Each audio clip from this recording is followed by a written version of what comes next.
नमस्कार दोस्तों, मैं सूरज गुप्ता आप सभी का फिर से स्वागत करता हूं फर्स्ट स्टेप एकेडमी के यूट्यूब चैनल में।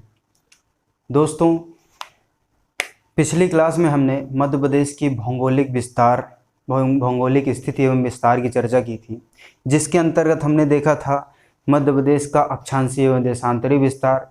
उसके बाद हमने अंतर्राज्यीय सीमा की चर्चा की थी। देन उसके बाद कुछ कर्क रेखा के संदर्भ में हमने चर्चा की थी। इसी के संदर्भ में कुछ बंधुओं का हमारे पास कमेंट आया कि सर थोड़ा सा कर्क रेखा को फिर से एक्सप्लेन कर दीजिएगा। तो आइए हम देख लेते हैं कि कर्क रेखा में हमने पिछली क्लास में क्या चर्चा की थी। दोस्तों, मैंने बताया था कि ये ग्लोब है हमारा और ये 0 डिग्री अक्षांश है। 0 डिग्री अक्षांश जिसका नाम मैंने बताया था विषुवत रेखा। विषुवत रेखा के नाम से जाना जाता है। तो मैंने बताया था कि विषुवत रेखा ग्लोब को उत्तरी गोलार्ध और दक्षिणी गोलार्ध में विभाजित करती है ना। तो मैंने बताया था कि उत्तरी गोलार्ध की वह अधिकतम सीमा जहां सूर्य की किरणें लंबवत पड़ती हैं उसे कर्क रेखा कहते हैं। ठीक, तो अर्थात कर्क रेखा हमारा मान लीजिए यहाँ है, यहाँ तक सूर्य की किरणें लंबवत पड़ती हैं। तो ये कौन सा अक्षांश बताया था मैंने? 23.5 डिग्री उत्तरी अक्षांश। उत्तरी अक्षांश 23.5 डिग्री उत्तरी अक्षांश मैंने बताया था कि 23.5 डिग्री उत्तरी अक्षांश में हमारी कर्क रेखा है।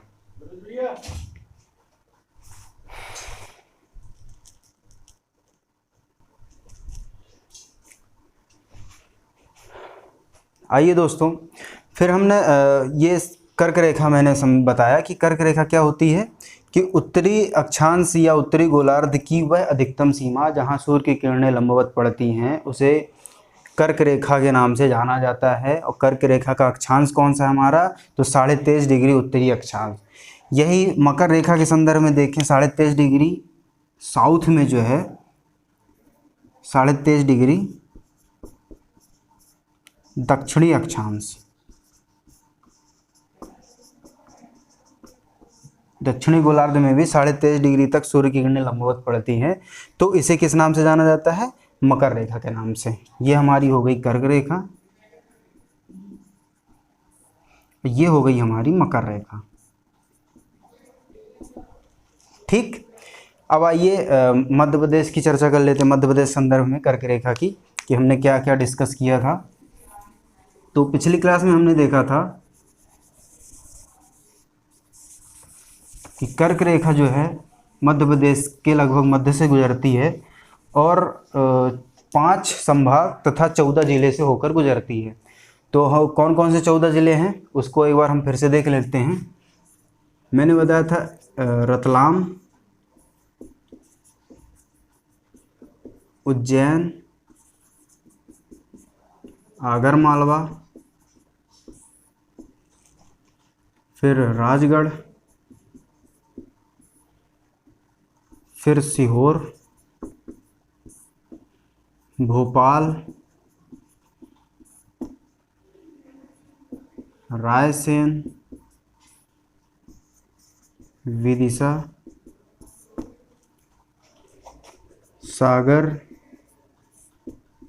दमोह, जबलपुर, कटनी, उमरिया और लास्ट में हमारा शहडोल। इन 14 जिलों से होकर हमारी जो है ये यहाँ से लगभग यहाँ से ऐसे कर्क रेखा हमारी गुजरती है। ठीक है, कौन कौन से जिले हैं हमारे? ये 14 जिले हो गए। अब इसमें मैंने बताया कि कर्क रेखा जो है कितने संभागों से होकर गुजरती है? तो 5 संभागों से। एक पहला संभाग ये है उज्जैन संभाग, भोपाल संभाग, सागर संभाग, जबलपुर संभाग और एक है शहडोल संभाग। तो ये हमारे 5 संभाग हैं जिनसे कर्क रेखा होकर गुजरती है। तो ये क्वेश्चन आता है तो हम क्या बताएंगे कि 5 संभाग और 14 जिलों से होकर गुजरती है हमारी कर्क रेखा मध्य प्रदेश से। ठीक, अब ऐसा पूछता है कि 5 संभाग में से ऐसे कौन सा संभाग है जिसके लगभग सभी जिलों से कर्क रेखा होकर गुजरती है। तो ये है हमारा भोपाल संभाग। ठीक है, भोपाल संभाग के सभी जिले जो है लगभग कर्क रेखा में अवस्थित है, या यूँ कहें कि भोपाल के सभी जिलों से कर्क रेखा होकर गुजरती है। तो ऐसा कौन सा संभाग है, भोपाल संभाग। ठीक, फिर एक डाउट आया था बच्चों का कि अंतर्राज्यीय सीमा की सर चर्चा कर दीजिए कि सर्वाधिक सीमा किस राज्य की सर्वाधिक सीमा हमारे मध्य प्रदेश से लगती है। तो उसकी चर्चा कर लेते हैं। ये कर्क रेखा वाला पॉइंट क्लियर हो गया हो सभी को, उम्मीद करता हूँ। आप सभी क्लास को जो है वीडियो को पूरा देखा करें, तभी आपके जो डाउट्स हैं वो क्लियर हो पाएंगे, है ना, और नए नए फैक्ट मिलेंगे। अंतर्राज्यीय सीमा में मैंने बताया था कि ये है हमारा उत्तर प्रदेश, ये है हमारा महाराष्ट्र, ये है हमारा छत्तीसगढ़, ये हमारा गुजरात और ये है हमारा राजस्थान। ठीक, तो मध्य प्रदेश की सीमा 5 राज्यों से लगती है, ऐसी हमने चर्चा की थी। इसमें मैंने बताया था कि सर्वाधिक जिले जो हैं, मतलब कितने, 13 जिले उत्तर प्रदेश की सीमा में उत्तर प्रदेश से सीमा साझा करते हैं। छत्तीसगढ़ से 6 जिले, महाराष्ट्र से 9 जिले और गुजरात से 2 जिले और राजस्थान से 10 जिले जो है अपनी सीमा साझा करते हैं। इसकी हमने चर्चा की थी, है ना। अब इसमें यह क्वेश्चन बनता है कि सबसे ऐसा मध्य प्रदेश का ऐसा कौन सा पड़ोसी राज्य है जिससे मध्य प्रदेश के सर्वाधिक जिले अपनी सीमा साझा करते हैं, है ना। तो इसमें इस क्वेश्चन का आंसर क्या हो जाएगा हमारा, उत्तर प्रदेश। सर्वाधिक जिले की बात करें तो उत्तर प्रदेश, और सबसे कम जिले गुजरात।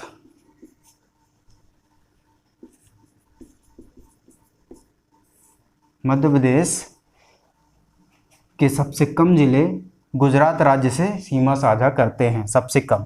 ठीक है, तो सबसे कम जिले गुजरात हो गया। अब ये क्वेश्चन बनता है कि सर्वाधिक सीमा किस राज्य से साझा करता है मध्य प्रदेश। तो सर्वाधिक सीमा की जब बात आएगी तो राजस्थान होगा। सर्वाधिक सीमा, जिले अलग हैं और सीमा अलग कहलाती है। सीमा ये हमारी, जैसे ये हमारा हो गया उत्तर प्रदेश का पार्ट ये, और राजस्थान का ये, यहाँ से हमारा यहाँ तक है। तो ये सर्वाधिक सीमा जो है राजस्थान से साझा करता है मध्य प्रदेश। ठीक, ये महाराष्ट्र की सीमा इतनी और ये इतनी छत्तीसगढ़, और उत्तर प्रदेश से मात्र इतनी सीमा साझा करता है। जिलों में सर्वाधिक उत्तर प्रदेश से, जबकि सीमा की बात करेंगे तो सर्वाधिक सीमा राजस्थान से लगती है हमारे मध्य प्रदेश की। ठीक है, उम्मीद करता हूँ डाउट क्लियर हो। और सबसे कम में हमारा गुजरात ही है, सबसे कम सीमा।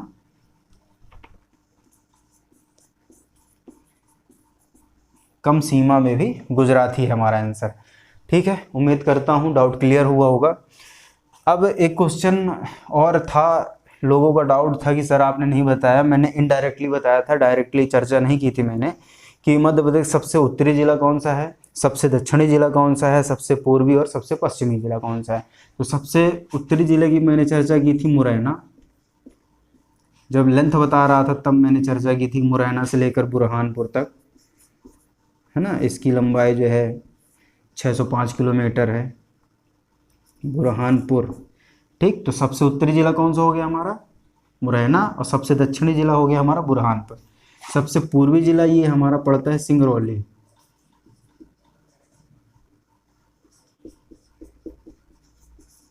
सिंगरौली जिला। और सबसे पश्चिमी ये यहाँ हमारा पड़ता है अलीराजपुर।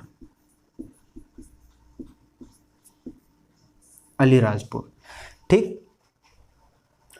तो सबसे उत्तरी जिला मुरैना, सबसे दक्षिणी जिला मध्य प्रदेश का हमारा बुरहानपुर, सबसे पूर्वी जिला सिंगरौली और सबसे पश्चिमी जिला है हमारा अलीराजपुर। उम्मीद करता हूँ डाउट्स क्लियर हो गए होंगे आप सभी के, है ना। आइए फिर अब आज के टॉपिक की चर्चा कर लेते हैं। आज का हमारा टॉपिक है मध्य प्रदेश का विभाजन।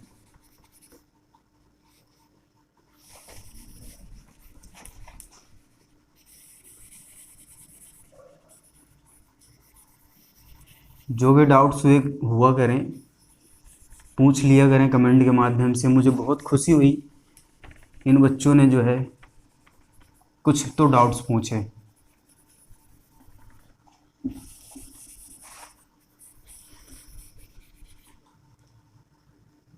डाउट्स नहीं रहते तो अच्छी बात है।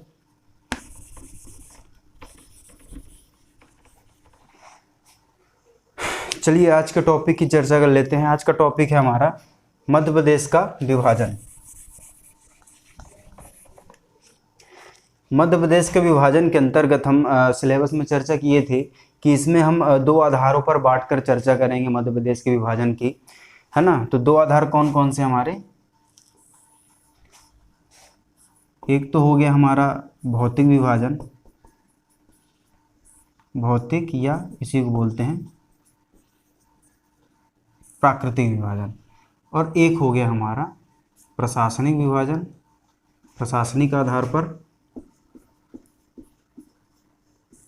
या इसी को दूसरा नाम है मानवीकृत। ठीक है, तो इसमें हम तो संभागों की चर्चा करेंगे। मध्य प्रदेश के जो हमारे संभाग हैं, 10 संभाग हैं, उनकी चर्चा करेंगे, है ना। तो संभागों में विभाजन किसके आधार पर किया गया, प्रशासनिक आधार पर। ठीक, भौगोलिक आधार पर मुख्यतः मध्य प्रदेश को 3 भागों में विभाजित किया गया। 3 भागों में विभाजित किया, कौन कौन से, मध्य उच्च प्रदेश या भूमि, ठीक। दूसरा विभाजन हुआ सतपुड़ा,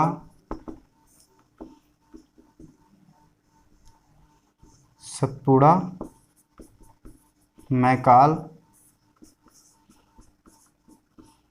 श्रेणी प्रदेश, और तीसरा विभाजन हुआ हमारा पूर्वी पठार, यह इसे को कहते हैं बघेलखंड का पठार। इसी को हम बघेलखंड के पठार के नाम से भी जानते हैं। फिर अध्ययन की सुविधा के लिए जो है मध्य उच्च प्रदेश को पुनः 5 भागों में विभाजित किया गया। उसकी चर्चा कर लेते हैं कि वो 5 मुख्य कौन कौन से भाग हैं।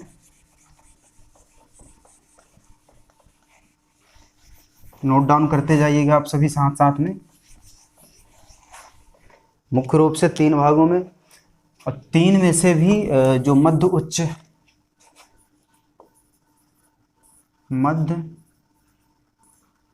उच्च भूमि प्रदेश, 3 में से जो पहला भाग है, इसको अध्ययन की सुविधा के आधार पर 5 भागों में विभाजित किया गया। कौन कौन से, मालवा का पठार, मध्य भारत का पठार,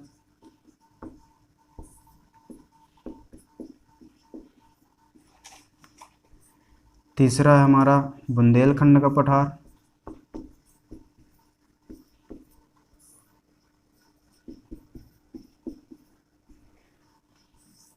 चौथा है हमारा रीवा पन्ना का पठार। आज का टॉपिक बहुत ही इम्पोर्टेंट है, ये आपको MBPSC में भी सहायता करेगा, मेंस तक कवर हो जाएगा शायद। आज मैं प्रयास करूँगा, है ना, कि आप सभी जो है इतना पढ़ लें कि मेंस के क्वेश्चन जो है कर सकें, यदि इस टॉपिक से आता है तो। ठीक, और एक 5वां भाग है हमारा नर्मदा सोन घाटी। ये डायरेक्ट पूछता है कि मध्य प्रदेश का विभाजन या भौतिक विभाजन क्या है है ना, 6 नंबर पे या 11 15 नंबर पे पूछ सकता है वो 2019 वालों के लिए, और 11 नंबर पे पूछ सकता है 2020 वालों के लिए। नर्मदा सोन घाटी, ये MPPSC का फेवरेट क्वेश्चन है। ये हो गए हमारे अध्ययन की सुविधा के आधार पर हमने मध्य उच्च भूमि प्रदेश को 5 भागों में पुनः विभाजित किया। ठीक, तो भौतिक आधार पर विभाजन कितने में हो गया टोटल?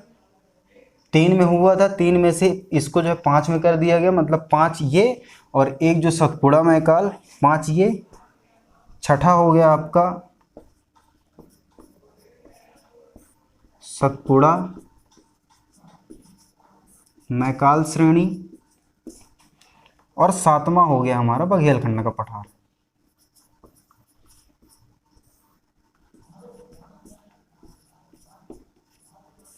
बघेलखंड का पठार, ये हमारा हो गया टोटल भौतिक विभाजन। 7 कुल जो है 7 भागों में बांटकर जो है हम चर्चा करेंगे भौतिक विभाजन के अंतर्गत। आइए मैप में देख लेते हैं कि कौन सा पठार या कौन सा ये भूभाग जो है हमारे मध्य प्रदेश में मैप में कहाँ कहाँ अवस्थित है। तो लगभग ये भिंड से लेकर ग्वालियर होते हुए, ये सागर होते हुए यहाँ तक, ये हमारा बुंदेलखंड का पठार है ना।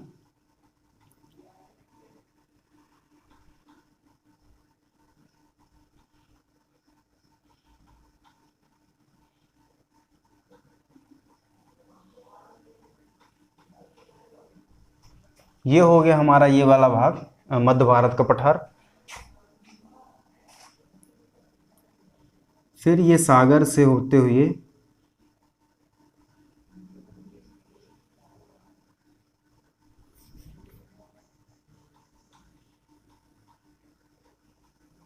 ये अलीराजपुर तक, ये हो गया हमारा मालवा का पठार।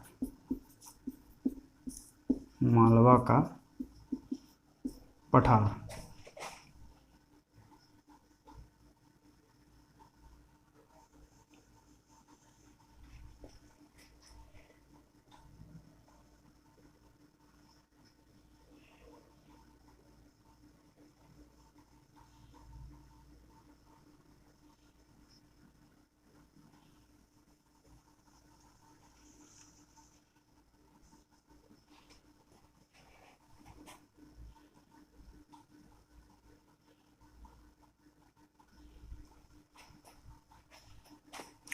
ये मैंने बताया मध्य भारत का पठार।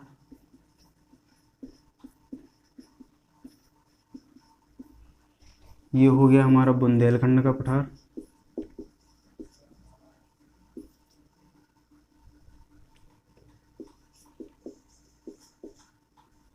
बुंदेलखंड का पठार, ये हमारा रीवा पन्ना का पठार।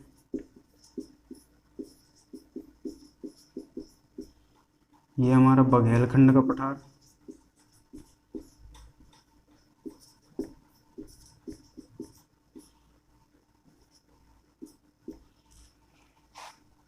ये हो गई हमारी नर्मदा सोन घाटी। ये हो गया हमारा सतपुड़ा मैकाल श्रेणी प्रदेश। ये हो गए हमारे मध्य प्रदेश में भौतिक विभाजन कहाँ के कौन सा पठार अवस्थित है ना। तो कितने भूभाग पर है, कितना क्षेत्रफल है मध्य प्रदेश का, लगभग कौन सा पठार जो है कितना क्षेत्रफल कवर करता है उसको देख लेते हैं। तो सबसे ज़्यादा जो है लगभग 28% भूभाग मध्य प्रदेश का, पूरे मध्य प्रदेश का लगभग 28% भूभाग जो है केवल मालवा का पठार जो है कवर करता है। 10.7% भूभाग जो है मध्य भारत का पठार है। बुंदेलखंड का पठार लगभग 7.7% जो क्षेत्रफल है वो कवर करता है। और रीवा पन्ना का पठार हमारा 10.3% भूभाग कवर करता है, जबकि बघेलखंड का पठार 7% और सतपुड़ा मैकाल श्रेणी 11% और नर्मदा सोन घाटी 26%।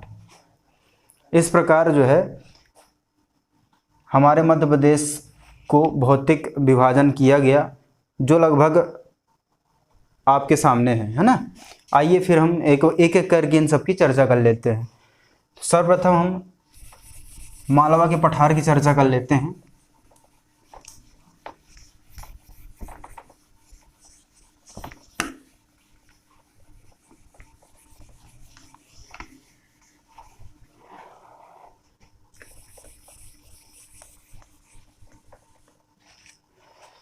नोट डाउन करते जाइएगा आप सभी।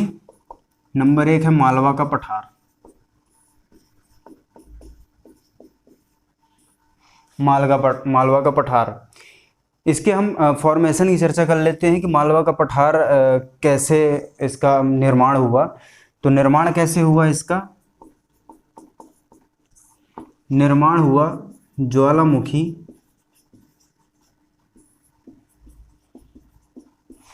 क्रिया के बाद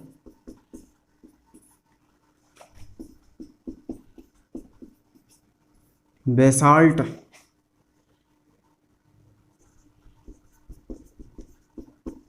चट्टानों से तथा इनके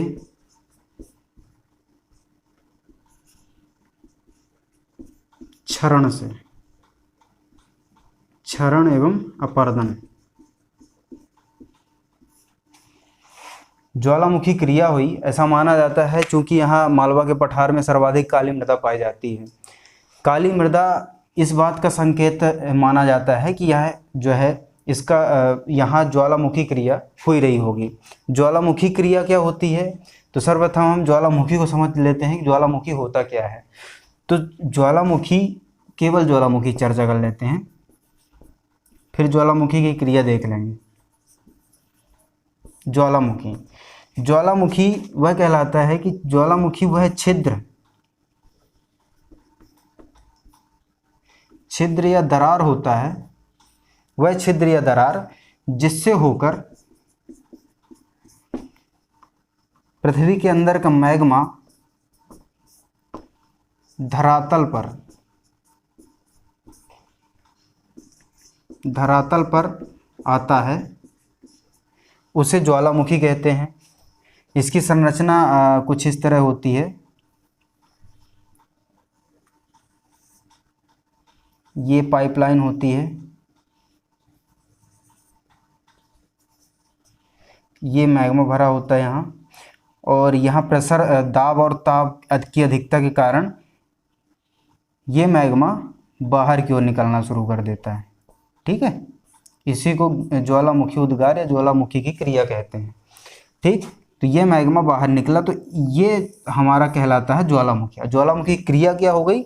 मैग्मा का बाहर निकलना या मैग्मा का धरती से पृथ्वी के बाहर निकलना और धरातल पर आना ही जो है ज्वालामुखी क्रिया कहलाती है। ठीक है, तो ज्वालामुखी क्रिया के उपरांत ही हमारे मालवा के पठार का निर्माण हुआ है। ज्वालामुखी क्रिया में क्या क्या चीज़ें होती हैं उसकी चर्चा कर लेते हैं।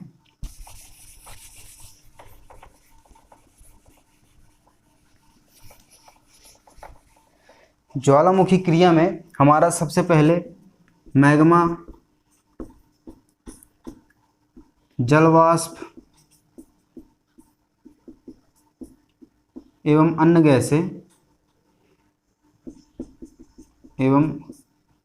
अन्य गैसें जो है ज्वालामुखी के माध्यम से बाहर आती हैं। ठीक है, मैग्मा बाहर आया, तो जब बाहर आया तो इसका नाम हो गया लावा। लावा ठंडा होकर बेसाल्ट चट्टान का रूप ले लिया। बेसाल्ट चट्टान में परिवर्तित हुआ। बेसाल्ट चट्टानों के कालांतर में जो है क्षरण हुआ, इसमें क्षरण और अपर्दन हुआ कालांतर में, समय समय पर। उसके बाद इसका जो है क्षरण के बाद काली मिट्टी का निर्माण हुआ। ठीक है, तो इस प्रकार यह माना जाता है भूगोल वेत्ताओं के द्वारा कि जहाँ सर्वाधिक काली मृदा पाई जाती है वह स्थान लगभग वहाँ ऐसा माना जाता है कि पूर्व में कभी न कभी ज्वालामुखी क्रिया हुई रही होगी। ठीक है, तो हमने देख लिया कि मतलब ज्वालामुखी क्रिया के में क्या क्या प्रभाव पड़ते हैं, उसके क्या क्या प्रभाव होता है। तो ज्वालामुखी क्रिया हुई, ज्वालामुखी में हमारा जो पृथ्वी के अंदर का मैग्मा है वो बाहर निकला। ठीक, और जब वह पृथ्वी के अंदर है तो उसे मैग्मा के नाम से जानते हैं, और जब वह पृथ्वी के बाहर आ गया मतलब धरातल पर आ गया तो उसे लावा के नाम से जानते हैं। लावा जब ठंडा हो जाता है तो बेसाल्ट एक चट्टान के रूप में परिवर्तित हो जाता है। बेसाल्ट चट्टान का समय समय पर क्षरण होता है और अपरदन होता है, जिससे जो है काली मृदा का निर्माण होता है। ठीक है दोस्तों, तो ये हो गई हमारी निर्माण की चर्चा। मालवा के पठार का फॉर्मेशन हो गया। अब इसकी कुछ अन्य विशेषताएं जो है उनकी चर्चा कर लेते हैं। विस्तार देख लेते हैं। इसका विस्तार मैंने बताया मध्य प्रदेश के 28% भूभाग पर इसका जो है विस्तार है। कितने परसेंट पर? 28% भूभाग पर, है ना। अब इसकी स्थिति देख लेते हैं। स्थिति देख लेते हैं, स्थिति कैसी है। ये हो गया हमारा मालवा का पठार।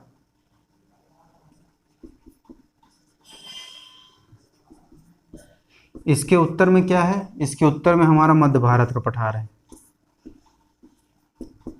मध्य भारत का पठार। इसके पूर्व में क्या है? इसके पूर्व में हमारा बुंदेलखंड का पठार। बुंदेलखंड का पठार एवं रीवा पन्ना का पठार।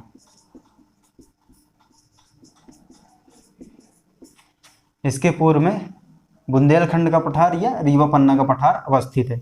इसके दक्षिण में क्या है? तो इसके दक्षिण में हमारा नर्मदा सोन घाटी।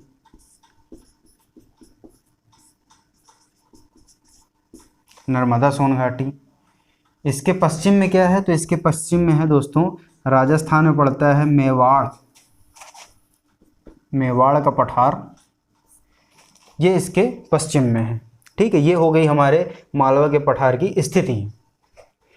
आप साथ के साथ नोट डाउन करते जाइएगा, स्क्रीनशॉट भी ले लीजिए।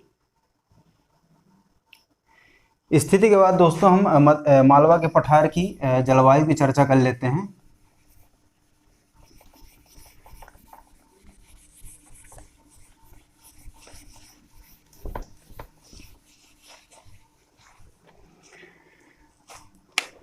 मालवा के पठार की जलवायु, तो मालवा के पठार की जलवायु कैसी है? समशीतोष्ण प्रकार की जलवायु है। समशीतोष्ण प्रकार की जलवायु। समशीतोष्ण प्रकार की जलवायु में क्या होता है कि ठंडी में ना तो ज़्यादा ठंडी पड़ती है, ठंडी में ना तो ज़्यादा ठंडी और ना ही गर्मी में ज़्यादा गर्मी पड़ती है।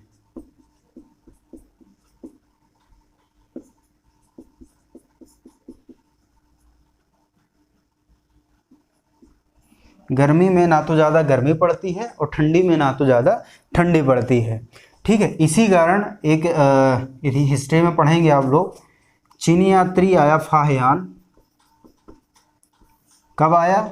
चंद्रगुप्त द्वितीय, जिसे विक्रमादित्य द्वितीय के नाम से भी जाना जाता है, मौर्य शासक, उसके काल में उसके शासन काल में आया, उसके समय में आया चीनी यात्री हमारा फाहियान। और इसने जो है मालवा की जलवायु को विश्व की सर्वश्रेष्ठ जलवायु, विश्व की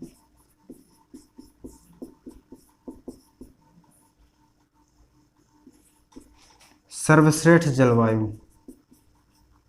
कहा। किसे? मालवा की जलवायु को, जो कि समशीतोष्ण प्रकार की जलवायु है, उसको फाहियान ने, जो हमारा चीनी यात्री था, उसने जो है विश्व की सर्वश्रेष्ठ जलवायु कहा। ठीक है, जलवायु के बाद अब वर्षा की चर्चा कर लेते हैं हम।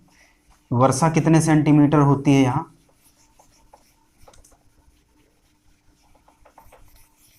ऐसे हम पॉइंट वाइज पॉइंट चर्चा करेंगे तो इजीली याद भी हो जाएगा, है ना। वर्षा देख लेते हैं जलवायु के बाद वर्षा। तो हमारे मालवा के पठार में जो है पूर्वी भाग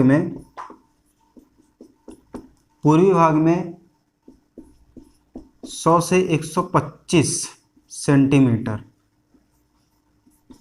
वर्षा होती है, जबकि पश्चिमी भाग में 50 से 75 सेंटीमीटर वर्षा होती है। क्यों होती है इतनी इस पश्चिमी वाले भाग में? क्योंकि ये राजस्थान से सटा हुआ क्षेत्र है ना, जो कि रेगिस्तानी वाला भाग है। वर्षा, अब वर्षा के बाद हम देख लेते हैं आपका वनस्पति देख लेते हैं। वनस्पति कौन कौन सी पाई जाती है? तो मालवा के पठार में वनस्पति पाई जाती है हमारी ज़्यादातर सागौन, पीपल, नीम, महुआ, आम की एक विशेषता है, यहाँ जो है नूरजहां किस्म के आम जो है पाए जाते हैं, जो कि यहाँ की विशेषता है। ठीक है, जैसे रतलामी सेव, रतलाम में सेव की प्रधानता है, वहाँ प्रमुखता है, विशेषता है वहाँ की, रतलामी सेव के नाम जाना जाता है उसे, है ना, प्रसिद्ध है। उसी प्रकार यहाँ का जो नूरजहां किस्म का आम है वो भी प्रसिद्ध है यहाँ का। ठीक, वनस्पतियों में ये हो गए हमारे वनस्पति या वन क्षेत्र। फिर इसके बाद हम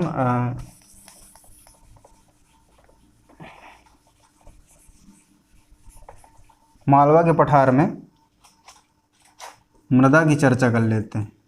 मृदा कौन सी पाई जाती है? तो मैंने बताया अभी, काली मिट्टी पाई जाती है, यहाँ काली मृदा पाई जाती है ना, जिसे कपासी मृदा या रेगुर मिट्टी के नाम से भी जाने जाते हैं। और इसका अंतर्राष्ट्रीय नाम है चेरनोजिम।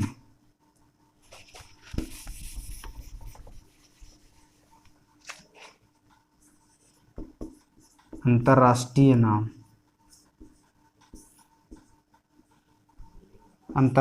नाम जो है इसका चेरनोजिम है, चेरनोजिम या जेम, है ना। काली मिट्टी पाई जाती है। काली मिट्टी क्यों पाई जाती है? क्योंकि यहाँ ज्वालामुखी क्रिया हुई थी, ऐसा माना जाता है, इस वजह से यहाँ काली मिट्टी पाई जाती है। अब काली मिट्टी के बाद हम फसल की चर्चा कर लेते हैं कि काली मिट्टी जो है कौन कौन सी फसल के लिए उपयोगी होती है। तो चूंकि इसे कपासी मृदा के नाम से भी जाना जाता है, तो इसमें जो है कपास प्रमुख हो गई, गेहूँ हो गई, गेहूँ के बाद सोयाबीन के लिए उपयुक्त मृदा होती है काली मिट्टी। सोयाबीन के बाद हो गया चना,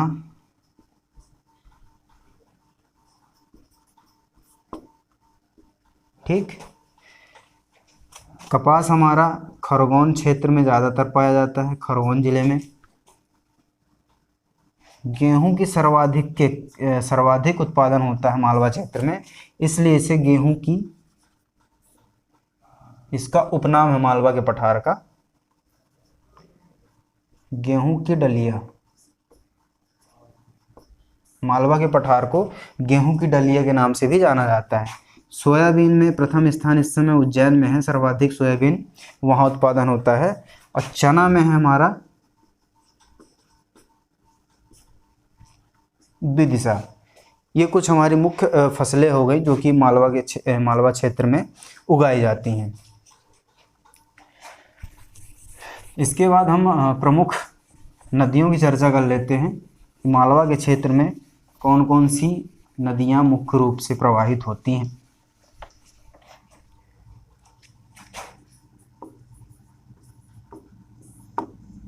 नदियों में मुख्य रूप से हमारी चंबल, क्षिप्रा,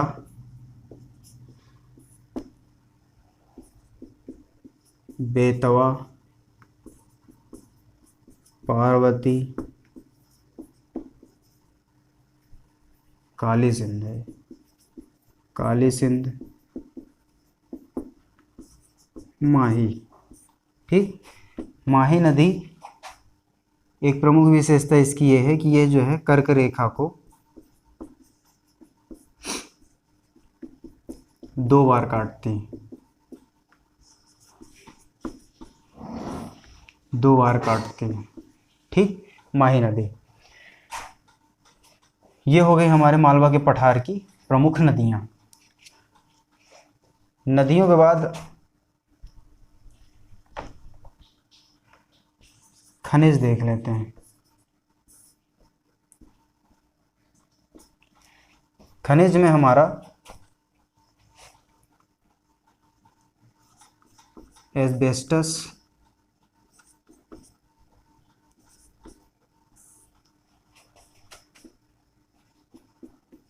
डोलोमाइट और फास्फेट, ये 3 मुख्य खनिज हैं जो कि लगभग झाबुआ में ही पाए जाते हैं, झाबुआ जिले में पाए जाते हैं।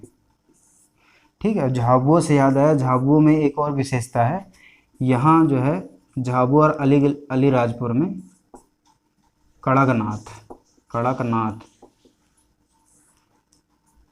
मुर्गा पाया जाता है, जिसे 2018 में जीआई टैग भी दिया गया था।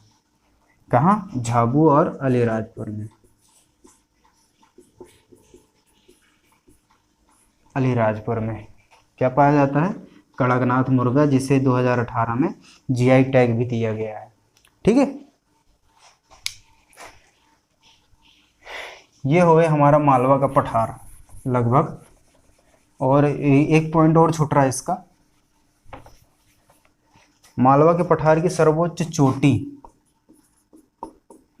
इससे भी क्वेश्चन कई बार पूछ चुका है, पूछे जाते हैं। तो मालवा के पठार की सर्वोच्च चोटी कौन सी हमारी? सिगार, जिसकी हाइट है लगभग 881 मीटर। 2 अन्य पहाड़ियां हैं, जाना पाव पहाड़ी, जिसकी ऊंचाई है लगभग 854 मीटर। एक है धजारी पहाड़ी, इसकी 810 मीटर ऊंचाई। ये 2 अन्य पहाड़ियाँ हो गई। सर्वोच्च चोटी हमारी सिगार, ठीक, जिसकी हाइट है 881 मीटर। उम्मीद करता हूँ समझ में आया होगा आप सभी को। ये रहा हमारा मालवा का पठार और उसकी विशेषताएं, है ना। इसके बाद हम मध्य भारत के पठार की चर्चा कर लेते हैं।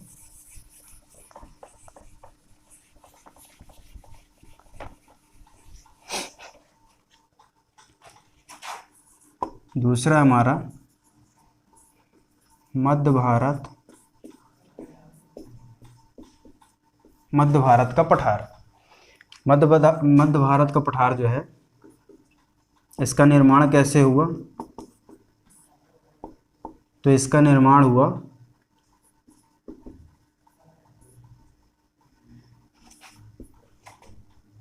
विंध्यन क्रम की शैलों या चट्टानों के अपरदन से एवं चंबल और उसकी सहायक नदी, चंबल और सहायक नदियों द्वारा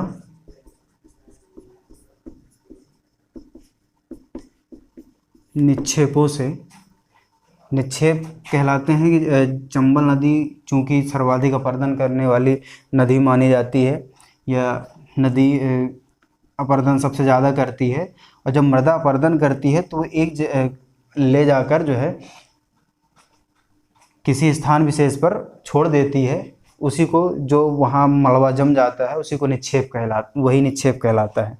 ठीक है, तो निक्षेपों द्वारा जो है इसका निर्माण हुआ, किसका, मध्य भारत के पठार का। तो चंबल नदी और उसकी जो सहायक नदियां हैं यहाँ से मृदा अपरदन करते हुए गई और लगभग मध्य पठार वाले क्षेत्र में यहीं जो है इन्होंने यहाँ इस मृदा को जो अवर्धित करके मृदा ले गई उनका जमाव किया, है ना, जिसे निक्षेप के नाम से जाना जाता है। इसी से जो है हमारे मध्य भारत के पठार का निर्माण हुआ। ठीक है, अब इसकी स्थिति देख लेते हैं, विस्तार देख लेते हैं। इसका विस्तार कितने में फैला हुआ है, मध्य प्रदेश के 10.7% भूभाग पर। मध्य प्रदेश के क्षेत्रफल के लगभग 10.7% भूभाग पर जो है इसका विस्तार है, किसका, मध्य भारत के पठार का। ठीक है बच्चों, समझ में आया। अब इसकी हम स्थिति की चर्चा कर लेते हैं कि मध्य भारत के पठार की स्थिति क्या है। तो ये हो गया हमारा मध्य भारत का पठार। इसका उत्तरी भाग हो गया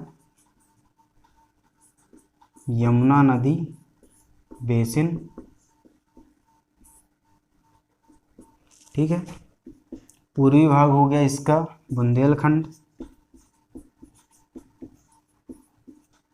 बुंदेलखंड का पठार। दक्षिणी भाग हो गया इसका मालवा का पठार।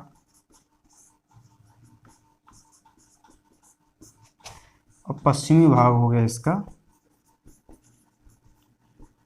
राजस्थान उच्च भूमि प्रदेश, राजस्थान का उच्च भूमि प्रदेश। ये हो गया इसका पश्चिमी भाग। ठीक, तो ये हो गई इसकी स्थिति,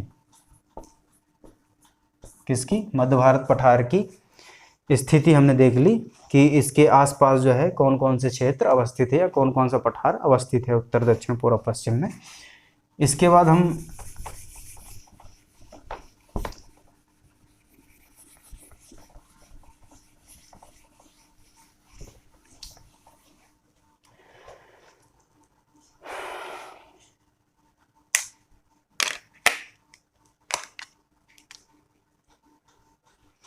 जलवायु की चर्चा कर लेते हैं।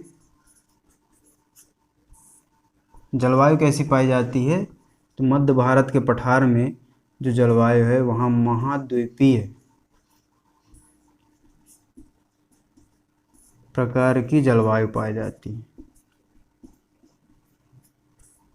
इसकी क्या विशेषता है, इसकी ये विशेषता है कि इसमें जो है गर्मी में ज़्यादा गर्मी और ठंडी के सीजन में ज़्यादा ठंडी होती है। इसकी ये मुख्य विशेषता है। वर्षा की चर्चा कर लेते हैं।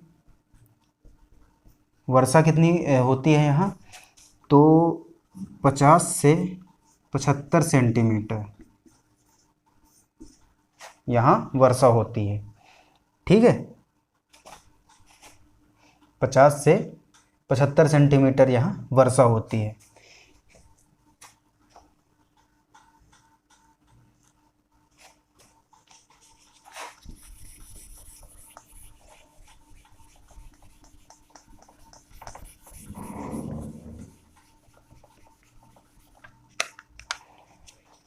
वर्षा से रिलेटेड एक और फैक्ट है।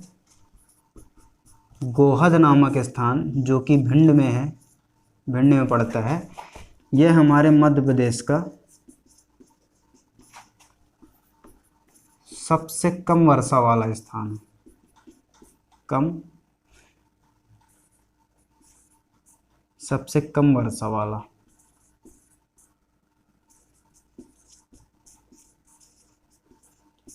सबसे कम वर्षा वाला स्थान गोहद जो कि भिंड जिले में अवस्थित है ना।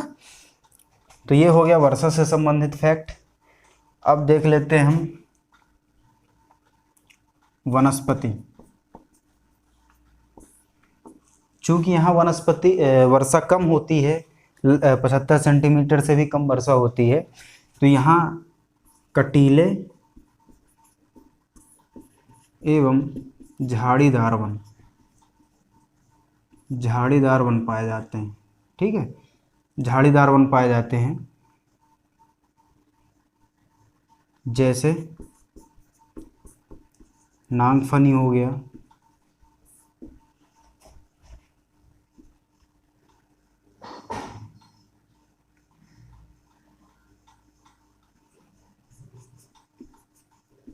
महुआ, मूंगफली,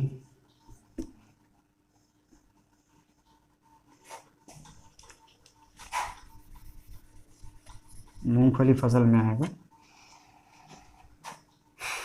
खैर, खैर का कत्था भी बनता है, तो उसी क्षेत्र में पाया जाता है। और पीपल, नीम। ठीक है, ये हो गई हमारी वनस्पति। एक लाइन में बताना चाहें कि मध्य भारत के पठार में कैसा वन पाए जाते हैं, तो कटीले एवं झाड़ीदार वन पाए जाते हैं। क्यों कटीले वन पाए जाते हैं? क्योंकि वहाँ वर्षा कम होती है।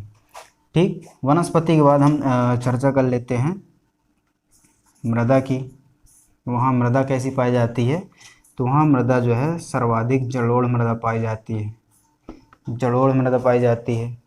कुछ क्षेत्र में काली मिट्टी भी पाई जाती है, काली मिट्टी पाई जाती है कुछ क्षेत्र में। ज़्यादातर मुख्य मृदा जो है हमारी जलोढ़ मृदा है। जलोढ़ मृदा किसे कहते हैं, तो इसकी विस्तृत चर्चा हम मृदा वाले चैप्टर में करेंगे, लेकिन थोड़ा सा समझ लीजिए कि जलोढ़ जल और लुढ़कना दो शब्दों से बना है।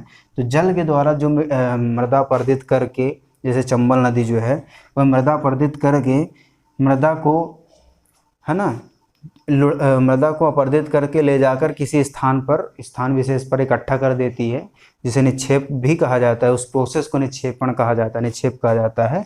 और उसी से जो है जलोढ़ मृदा का निर्माण होता है। ठीक है, तो मुख्य मृदा कौन सी होगी हमारी? जलोढ़ मृदा। अब इसमें मुख्य फसल कौन कौन सी है इसकी?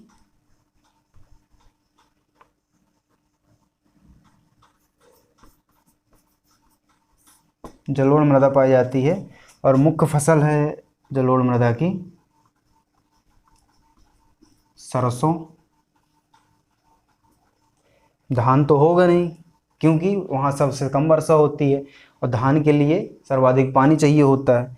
तो यहाँ की मुख्य फसलें हैं सरसों, ज्वार,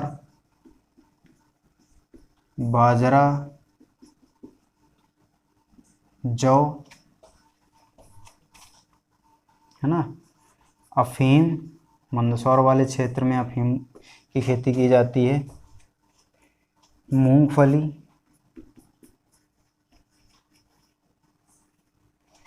शिवपुरी वाले क्षेत्र में मूंगफली,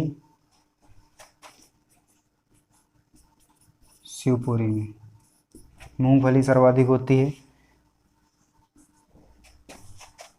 सरसों का सर्वाधिक उत्पादन होने के कारण इसे जो है सरसों की डलिया, मध्य भारत के पठार को सरसों की डलिया के नाम से भी जाना जाता है ना।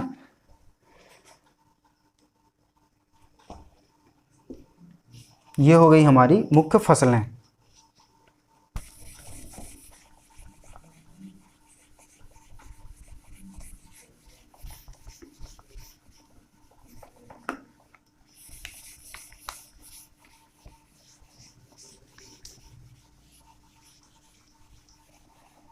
सरसों का उत्पादन सर्वाधिक होता है मुरैना जिले में, है ना, और मध्य भारत के पठार में। इस कारण मध्य भारत के पठार को सरसों की डलिया के नाम से भी जाना जाता है। फिर अगला पॉइंट है हमारा मुख्य नदियां कौन कौन सी हैं। तो मुख्य नदियां हो गई हमारी चंबल, पार्वती, काली सिंध,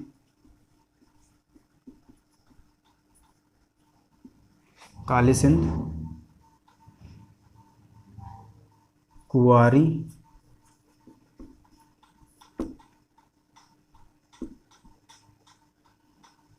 है ना, और कूनू।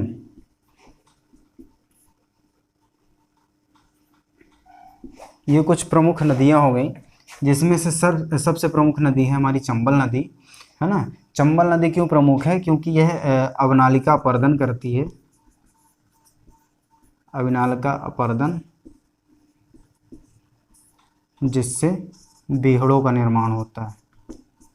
तो चंबल क्षेत्र में या मध्य भारत के पठारी वाले क्षेत्र में, श्योपुर, मुरैना, इन सब क्षेत्रों में जो है बीहड़ों का निर्माण करती है चंबल नदी। ठीक है, किसके माध्यम से? अवनालिका अपर्दन के माध्यम से। ये भी क्वेश्चन पूछता है कि चंबल नदी जो है किस प्रकार का अपर्दन करती है, तो अवनालिका अपर्दन करती है। ठीक,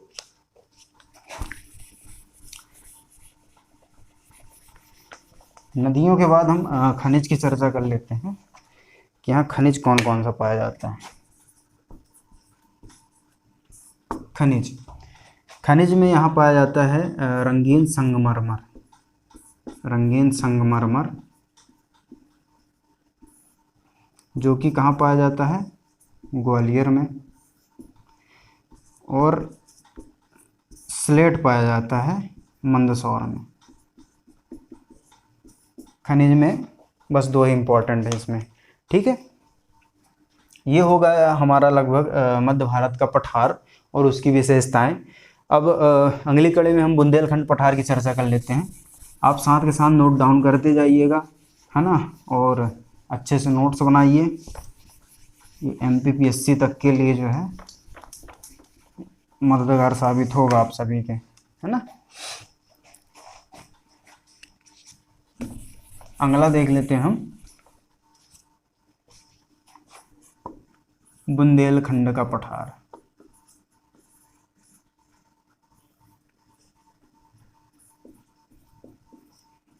बुंदेलखंड का पठार, इसका निर्माण कैसे हुआ? इसका निर्माण हुआ पर्वतों के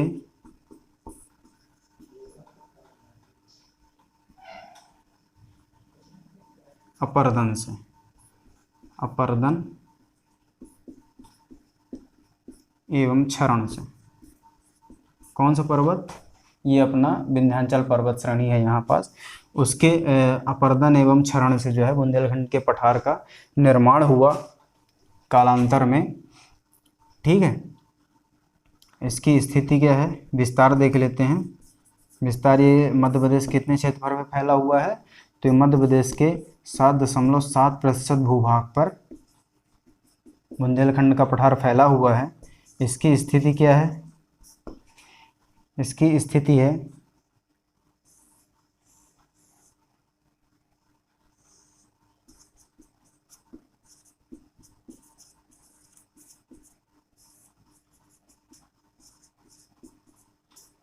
ऐसे ही पॉइंट वाइज पॉइंट आप लोग पढ़िएगा, याद हो जाएगा आप सभी को भी। ठीक है, बुंदेलखंड पठार की स्थिति क्या है? उत्तर में है आपका यमुना नदी बेसिन, ये किनारा इसी को बोलते हैं, है ना। पूरब में है आपका रीवा पन्ना का पठार, दक्षिण में है मालवा का पठार,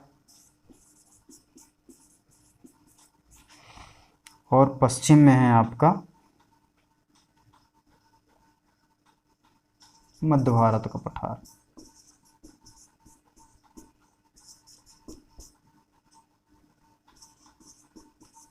मध्य भारत का पठार।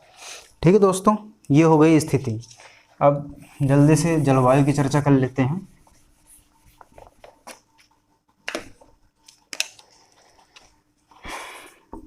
जलवायु, किस प्रकार की जलवायु पाई जाती है? तो यहाँ भी जो है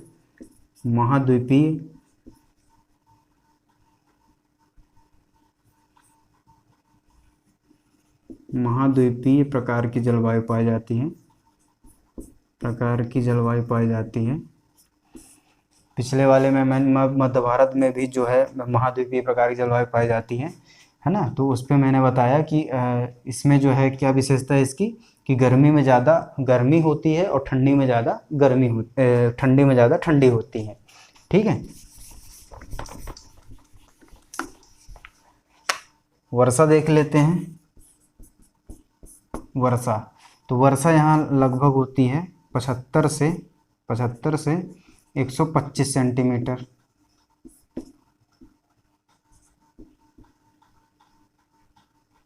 ठीक, ये अपन बुंदेलखंड के पठार की विशेषताएं पढ़ रहे हैं। वर्षा पूछता है बुंदेलखंड के पठारी क्षेत्र में कितने सेंटीमीटर वर्षा होती है, तो बताएंगे आप लगभग 75 से 125 सेंटीमीटर वर्षा होती है ना। वर्षा के बाद हम वनस्पति की चर्चा कर लेते हैं। वनस्पति कौन कौन सी पाई जाती है, तो लगभग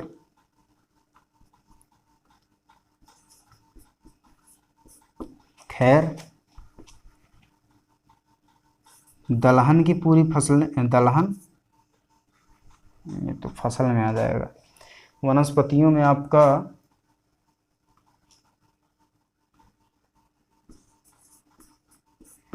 नीम, आम, पीपल,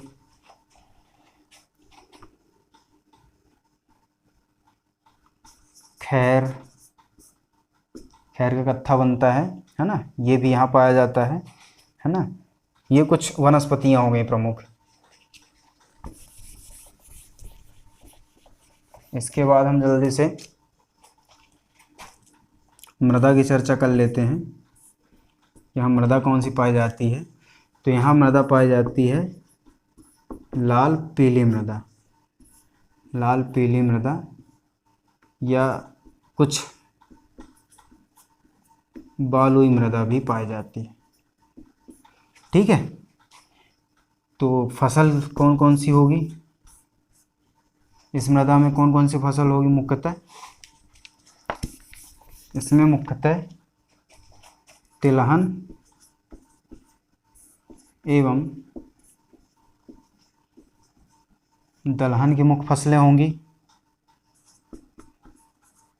गेहूं भी होगा, सोयाबीन, ये कुछ मुख्य फसलें हो गई बुंदेलखंड पठार की। ठीक, बुंदेलखंड पठार फसल में आगे देख लेते हैं हम, नदियों की चर्चा कर लेते हैं। तो नदियों में यहाँ की है मुख्य नदी है बेतवा नदी को बुंदेलखंड पठार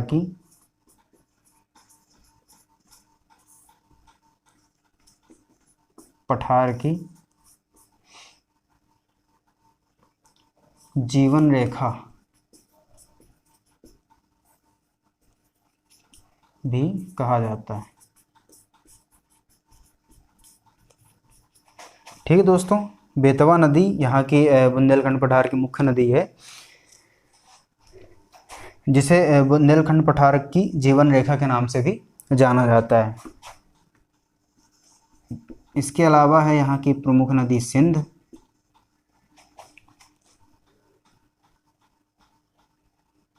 केन, उर्मिल, ये यहाँ की प्रमुख नदियाँ हैं। ठीक है दोस्तों, नदियों के बाद यहाँ पाए जाने वाले खनिजों की चर्चा कर लेते हैं।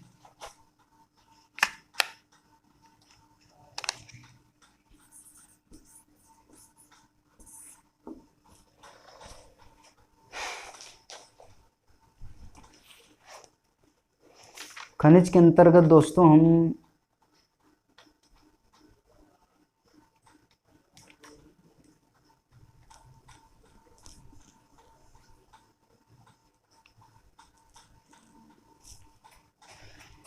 सीसा, जो कि दतिया में पाया जाता है,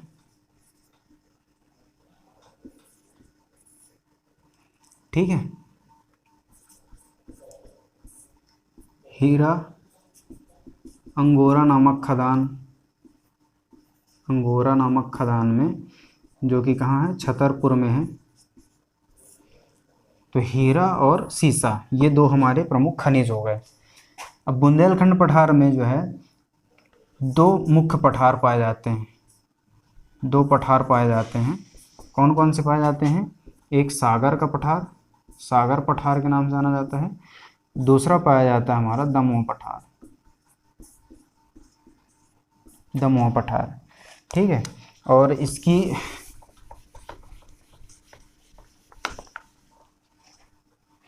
सर्वोच्च चोटी की चर्चा कर लेते हैं। इसमें एक सर्वोच्च चोटी भी पाई जाती है जो सर्वाधिक बार जो है क्वेश्चन पूछा गया है, इससे संबंधित कई बार क्वेश्चन पूछे गए हैं। सर्वाधिक चोटी हमारे यहाँ की बुंदेलखंड पठार की सिद्ध बाबा चोटी, सिद्ध बाबा चोटी। इसकी हाइट है हमारी 1172 मीटर। ठीक है दोस्तों, आज की क्लास यहीं तक रखते हैं। उम्मीद करता हूँ आज की क्लास आप लोगों में सभी समझ में आई होगी। आपको हमारा प्रयास अच्छा लग रहा हो तो चैनल को सब्सक्राइब करें, वीडियो को लाइक करें और शेयर करना ना भूलें। धन्यवाद।